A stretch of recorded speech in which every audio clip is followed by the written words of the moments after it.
పిల్లలకు నేర్పించవలసిన 6 ముఖ్యమైన శ్లోకాలు. మొదటిది ప్రభాత శ్లోకం. కరాగ్రే వసతే లక్ష్మి, కరమధ్యే సరస్వతి, కరామూలే స్థితః గౌరీ, ప్రభాతే కరదర్శనం. రెండవది ప్రభాత భూమి శ్లోకం.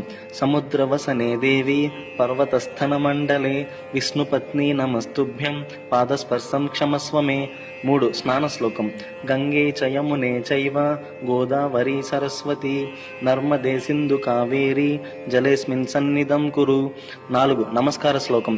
త్వమేవ మాతా చ పితా త్వమేవ, త్వమేవ బంధుశ్చ సఖా త్వమేవ, త్వమేవ విద్యా ద్రవిణం త్వమేవ, త్వమేవ సర్వం మమ దేవదేవ. 5 భోజన పూర్వ శ్లోకం.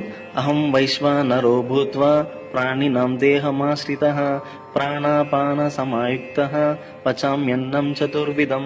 6 నిద్రా శ్లోకం. కాయేన వాచా మనసేంద్రియైర్వా, బుద్ధ్యాత్మనా వా ప్రకృతి స్వభావాత్, కరోమి యద్యత్ సకలం పరస్మై నారాయణాయేతి సమర్పయామి. ఇటువంటి మరెన్నో విషయాల కోసం మన ఛానల్ని సబ్స్క్రైబ్ మరియు ఫాలో చేయండి.